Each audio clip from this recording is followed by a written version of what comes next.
York Times just helped out Donald Trump. They did a wonderful advertisement for Donald Trump. Yes, the New York Times, a serious journalistic outlet that has never once bent over backwards to appease the establishment. Yes, the New York Times, who put out such interesting articles like, maybe it's good we never find out who blew up the Nord Stream pipeline. Hey, with a title like that, you know you can trust those institutions. Hell, same New York Times that really didn't do a damn thing acknowledging the fact there was election fraud taking place, especially during the 2016 and 2020 Democratic primaries. They had their bias for the DNC establishment picks. Hey, keep on saying classy, New York Times, but don't believe me. Check this out. I find it to be quite hilarious and something that we can all laugh at together. Shout out to Hotspot for finding this gem. If Donald Trump wins the election in November, he will have far fewer incentives to appease corporate America in 2025 than he did when he began his first term in 2017. Now, look, Donald Trump is a corporatist neoliberal shill, just like Joe Biden. They're both the same, okay? They're both the same. They're both the same. This isn't open for a debate. Hillary Clinton used to be a Goldwater Republican girl. Donald Trump used to be a Democrat. Joe Biden, hell, Joe Biden worked with Republican segregationists, okay? He was with them. He was with them. Come on. When he brought in several darlings of Wall Street as his senior economic advisors. He had Gary Cohn from Goldman Sachs. He had Stephen Mnuchin as his Treasury Secretary. Then, of course, the first big piece of legislation that he passed was a tax cut. There was a very sweeping deregulation agenda as well. But a few things have changed. You had these seminal events during the Trump presidency. And yes, everybody, you're correct. Richard Rampart. Wait, is he trying to frame this as a bad thing? Yeah, Donald Trump not being friendly to the corporations. Now, look, that might be a case unless the corporations pay him under the table. But he's trying to perceive that Donald Trump not being cool with the corporations is a bad thing. Oh, I see you twerking on that stage, New York Times correspondent. I see you shaking. You're doing that for your OnlyFans, right? Shaking and twerking up there. Let's rewind that again. Goldman Sachs. He had Stephen Mnuchin as his Treasury Secretary. Then, of course, the first big piece of legislation that he passed was a tax cut. There was a very sweeping deregulation agenda as well. But a few things have changed. You had these seminal events during the Trump presidency. You had Charlottesville, when Donald Trump equivocated over the neo-Nazi protests there. Very fine people on both sides. A number of corporate leaders resigned from his White House advisory boards. You had the Black Lives Matter protests in 2020, when a number of corporations came out and endorsed the movement. Donald Trump himself had been very hostile to that movement, as had the Republican Party writ large. And then you had January 6th.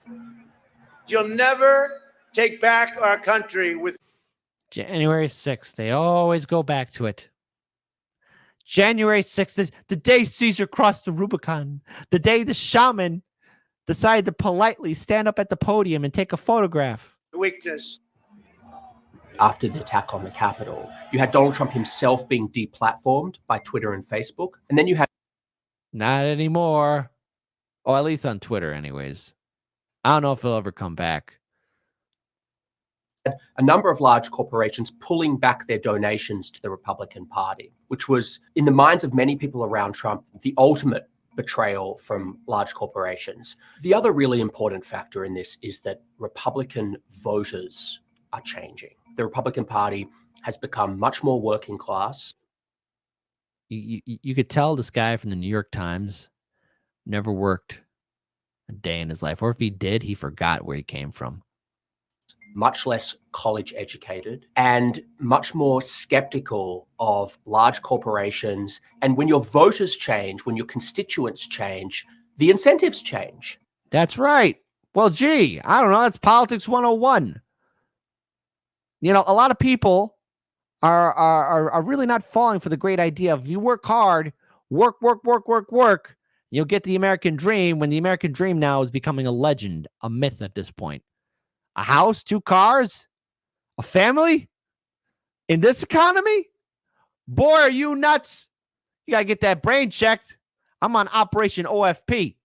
There is something I hear time and time again when I talk to close Trump allies, people who represent the more populist energy of the party. We Republicans did everything you wanted for business. We protected you for years. We lightened your regulations.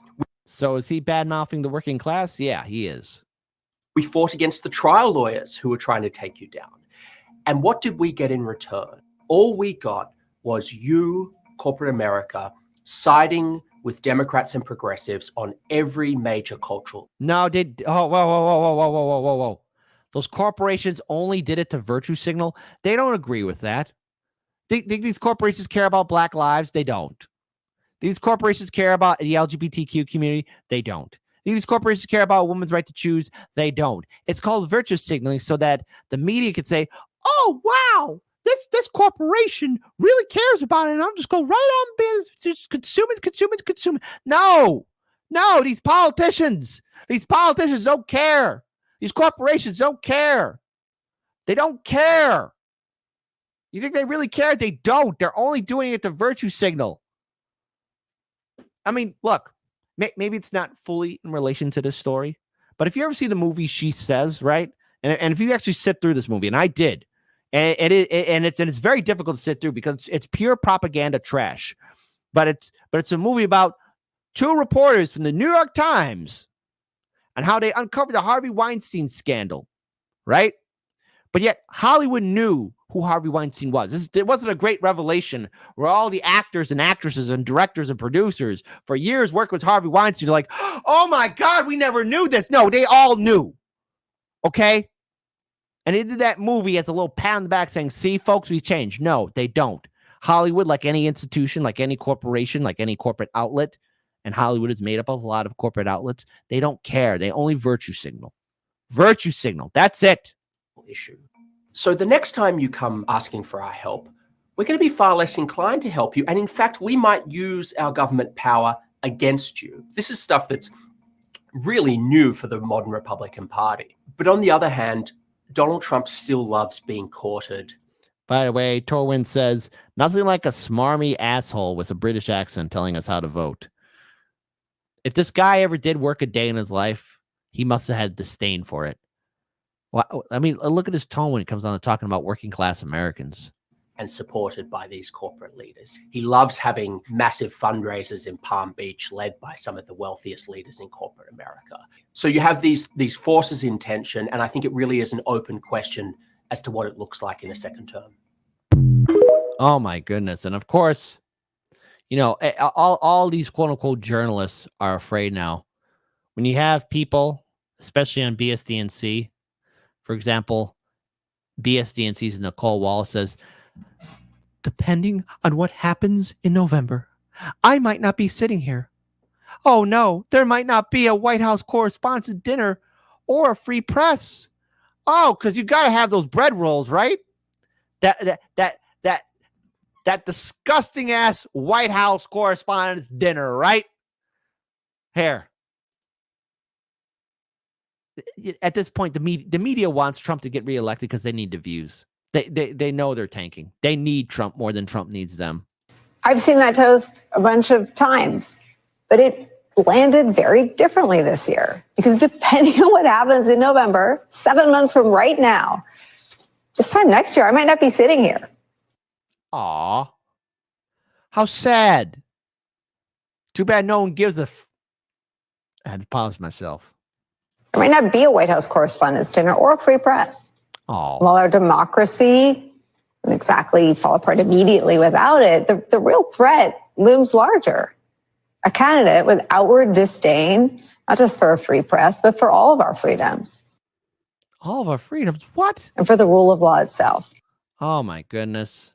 Too bad no one cares. Too bad no one cares.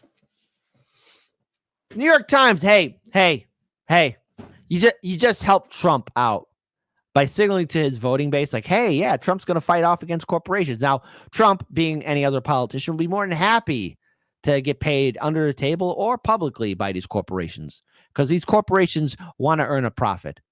They don't care. They don't care who sits on the throne so long as nothing fundamentally changes for them. And Joe Biden made sure nothing would fundamentally change. Donald Trump will make sure that nothing fundamentally changes for those corporations. But you can tell how the New York Times views regular people. They view us with disdain and hatred. The New York Times doesn't want to empower readers or voters or challenge people's perspectives and points of view. The New York Times wants all of you to shut up, shut up, shut up. Read what they wrote, praise them, and then never challenge them.